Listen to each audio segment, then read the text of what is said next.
Today, we're diving into our top 3 favorite barbell movements. You're stranded on a desert island. You only get 3 for the rest of your life. What are they? So we'll go over what are they, why we love them, and then sort of get into the meat of it. This is Unloaded. We're your hosts. I'm Crystal. This is Megan. If you have any questions and you want to reach out to us, you can email me at crystal@borealislife.ca. You can also reach out to Megan at megancmaes@gmail.com. We're going to pop that contact information into the description as well. Let's dive right into it, Megan. Hit us with your 3 top favorite barbell movements for those ladies that are in the gym. They want to work out. What should they do?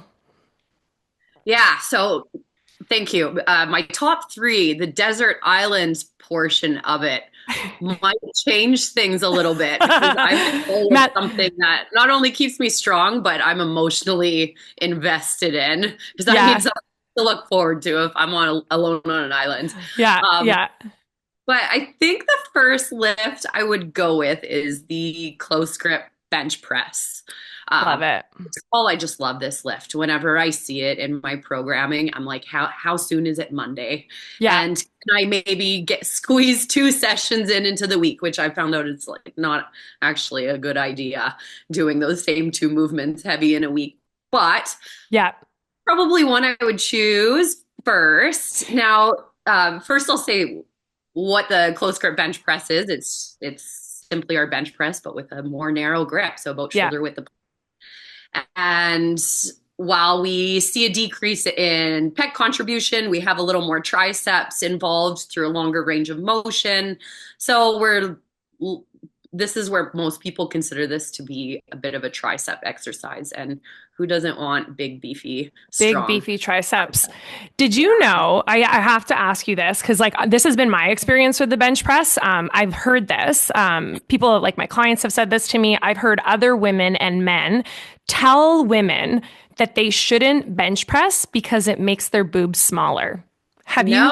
Yes. Yeah. Has a client? I'm not the right one to talk to about that, but I really don't believe that at all. It's just not true. I think it's actually not true. In fact, I'm gonna put it on the record and say that bench pressing has actually made my boobs bigger. Yep. There you go. I'm telling you, adding a little bit of muscle, because I am a small chested girl. I always have been. And putting a little bit of muscle there has actually given my chest a little bit more definition and shape, and honestly made me feel much more confident with how the look of my chest. Obviously, I don't bench press to just get big boobs. But I will say, if you want to save yourself $10,000 and grab a 200-pound bench press while you're at it, you're going to get some bigger boobs in the process. So just going to put it out there.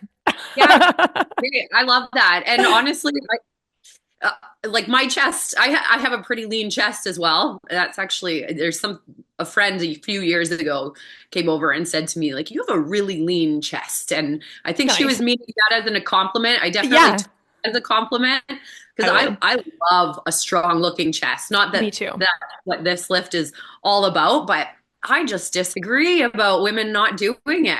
I know. Do it a lot and feel great about it. And on top of that, you're probably not going to think about your boobs as often if you're thinking about how heavy you're lifting and what your lifts look like, how good they feel. Yeah, absolutely. I agree. Yeah. I agree. Yeah. Okay. So your next lift after your close grip bench press. Yeah, I'll go for the barbell back squat. Yeah. Is this an essential lift to get your body hella strong? No, you don't have to back squat, but it's a functional movement pattern. It's going to help you get really strong.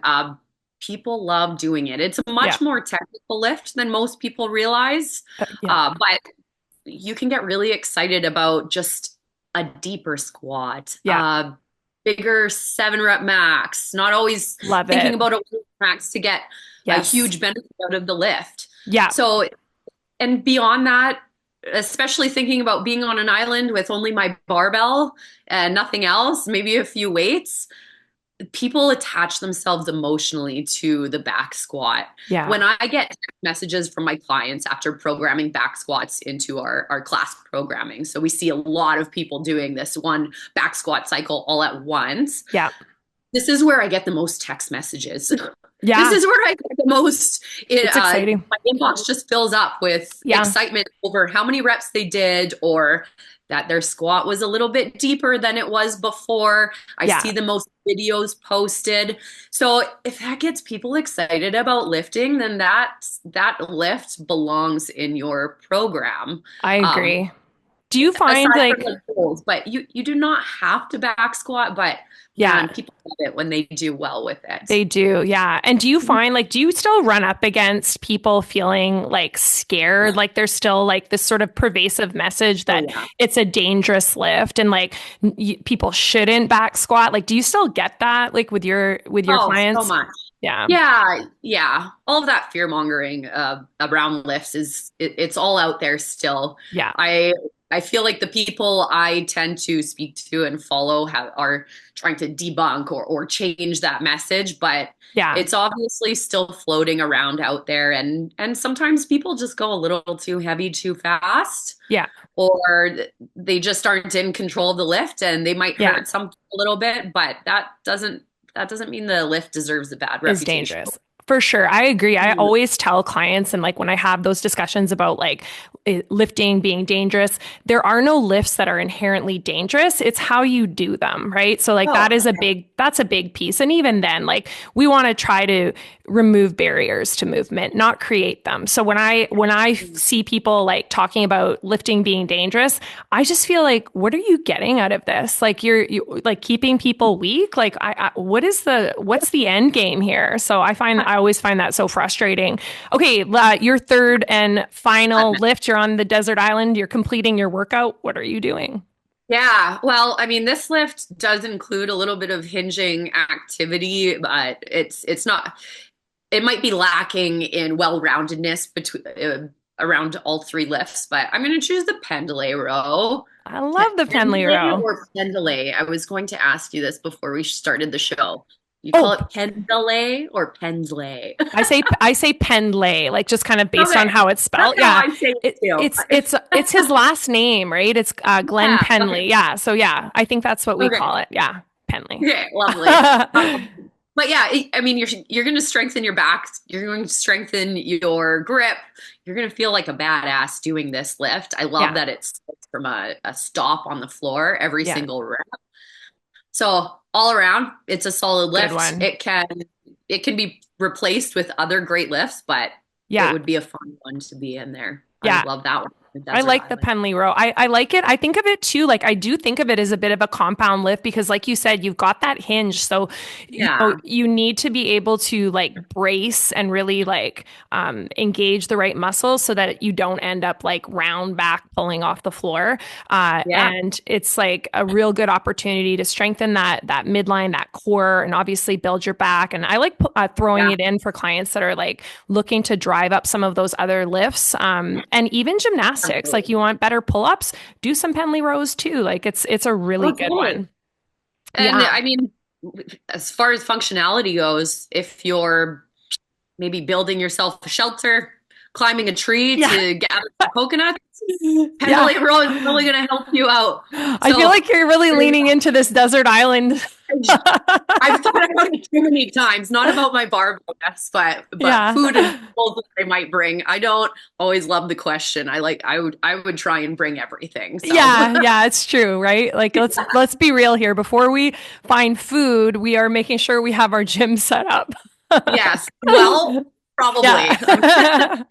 Awesome. Gym, shelter, fire, right? Yeah, Perfect. exactly. Yeah, I agree. So we've got our priorities straight here. Yeah. Okay, so I What about will, you? yeah, okay, I'll drop mine. Okay, so my three top movements. I thought about this. I love all of yours too, right? As soon as you say yours, I'm like, oh yeah, those are really good ones. Maybe those would be my three, but I'm gonna stick with what I have here. So I am choosing the Bulgarian split squat, Oof, the love it. Romanian deadlift, yeah, and the strict press. So I'll kind of go over why I like these three, and for myself, for my clients, and We've got some videos to show people what they are in case they need a reminder. And then, yeah, like why we love them. So let me preface this. You've got your Bulgarian split squat and you've got your RDL. I love these two movements as standalone lifts, but I also love supersetting them. So obviously we're using a barbell, right? Where we have no dumbbells, but there are a ton of variations that you can do with these movements. If you really like, somebody, a plane drives by over the island and drops off some more equipment and they're going to maybe leave some dumbbells. There's a lot of variations that you can do, but even just with your barbell, you can really do some damage, some good damage with these movements. So I will say that like in working with my clients, one of the top requests, like one of the things that women are working hard on is they're working on their glutes. They want to see a bigger, stronger butt. And it's obviously more like functional. We want that strong posterior chain to get us through life. We're picking up groceries, we're picking up our kids, and we just want to look good in our clothes. So like that big bum is something that is sought after. No client has ever come to me and said, I'd really like to work on my pancake ass. Like it just has not happened. And if that's something that somebody asked me for, I'd probably say, okay, so don't eat and run a lot and go do some spin classes and you can just run that butt right off. Yeah. Not that. Exactly. Right. And it's not that there's anything wrong with, I don't want to put down cardio. I'm not saying don't run or don't spin. No, it has an important place in our health and well-being. We know that. Yeah. Exactly. Right. It's not one or the other. It's just that I think the issue for a lot of women when they're looking at building that muscle, and in particular, we talk about that glute development, is that there's just a little too much cardio and we're not lifting, right? And we're not hinging heavy enough. So that is the big issue. So yeah, your Bulgarian split squat and your RDL are going to help big time with that glute development. So we're looking for the Bulgarian split squat, lots of different options with your barbell. Back racket, you can put it in the front rack. If you want to get really crazy, you can even pop it overhead. Not that I would, in terms of we're getting into the party trick area at that point. Do we need to do that? Yeah, just for fun, just to show everyone that you can. And you know what, that lift it's one of those lifts that people are like, I hate this. It's hard. I feel weak. But then once they get over that and they work through it, your back squats are going to go up. I use Bulgarian split squats all the time to increase many of my lifts, everything that's a bit lower body and core dominant. And it's I think it's a key lift. Yeah. It belongs in your program. I agree that you're right. It gets so much hatred. I don't know. You probably get all the memes too from your clients about how it's soul stealer and all this. But I have a few clients that love it. So I think there's that combination of it hurts so good. It's one of those movements where it's I know that this is I'm in the hurt locker. This is the actual pain cave, but I know that it's really good for me. So I think the split squat definitely falls into that category. And then if you're on your island and there's a rock that you can elevate your back leg or your front leg with, which I'm sure there will be, or you could just build some sand and you could start training the range of motion. The other thing too to be considered with that lift is that sometimes you've got your longer limbed athletes and folks that maybe can't get into that back squat for whatever reason. Maybe they're working through an injury or there's some sort of anatomical reason that they have to look at that single leg squat as an option. It can be a really good option for squatting. So love it. And then the Romanian deadlift. I can't say enough good things about that lift. It's such a good one. So I use it a lot to help, again, if we're talking about that glute development, but also just that functional strength, building up your erectors, building up your glutes, building up your hamstrings and your grip strength, just making you a stronger, more functional human being. It's one of those more resilient. There's no doubt about it. Yeah. Yeah, totally. And again, kind of one of those lists that you can get into the hurt locker. You start getting into some of those higher reps, and then all of a sudden, like, yeah, things are burning really good. So that's one I love, and definitely one that takes a little bit of like a coach's eye to help. There are some like technical aspects to it too. I think it's often we see athletes, if they're going to make a mistake on it, they're going to turn it into a deadlift. So they're going to go a little bit too far in that range of motion, start bending their knee, Yeah. and like it's Yeah. like, Yeah. no, we're not quite. That's not what we're working on. Or of course, we're just like kind of trying to shore up their back angle a little bit, where Yeah. we don't want to see that like loss of that neutral spine. So that'll help keep the tension in the hamstrings and like sort of like work on that range of motion. Yeah, and then the much maligned strict press. Yeah. I love the strict press. So I'm not doing it these days. I am doing it. yeah, and that's okay. I'd say I've gone through I can phases. with that one. Yeah. Yeah, definitely. I think like if I look back at my history of pressing, I'm not like someone that has traditionally had great overhead strength. It's something that like upper body strength is something I've really had to work on. And that's like one of those narrative things where I've like had this like inner monologue for many years where it's like, well, you're just not that strong in your upper body. Yeah. So like you're just not that strong. So just don't even waste too much time And on it. changing that message that we tell ourselves can change how we feel about any lift. Absolutely. Yeah. Any And movement. then and then it's amazing because like that is when you start to see real progress. Like you're Oh yeah. you're leaning into it and you're tackling it, and it's like you're You getting tell stronger yourself and better. you're hating it. You don't want to do it. You're doing Yeah, it because you have to. Then you're probably not going to put in the effort that it deserves either. exactly. Yeah. And And there's that's just more reason not to like it. yeah, I totally agree. So that was me with the strict press for a really long Yeah. time. And I think like, yeah, I think that people, I think too, like if you, there's some really interesting history with the strict press. It used to be like pre 70s, the lift that measured like how strong you were with your upper body. It was actually very popular Yeah. before the bench press. And I Yeah. mean, Yeah. let me be clear, I love bench pressing too. So I'm not putting either one down. Like if I'm in an upper body pressing session, I'm probably doing some version of both of those lifts Yeah. on Yeah. any on that day. So but yeah, I think it's like just one of those really cool lifts that especially for women, like when we start talking about like training, like we get a lot of women who are training their lower body because they want, Yeah. like I said, they want those bigger glutes, they want those more like defined legs. But we start putting a barbell in their hand with strict pressing and bench pressing, and like watch their confidence soar. Like watch women get No. really like really empowered because all of a sudden they're doing something that we just don't traditionally see gals do in the weight room. And that's like work on that Absolutely. upper body pressing, right? So, Strong upper body can change your life in more ways than just being stronger and being more able. yes, totally, Yeah. right? Yeah. And Yeah. that's just it. I think if we look at so if we take these 6 movements that we've gone over here and we just sort of look at them, I think that's really like, that's the big takeaway is that these are like functional lifts. They're going to make you obviously like just so much stronger in the gym, but stronger in Oh, life. Like you're picking stuff up, you're putting it on the shelf, you're bending over to pick your kids yeah. up. Like you're just going to be a stronger, more resilient, healthier human being.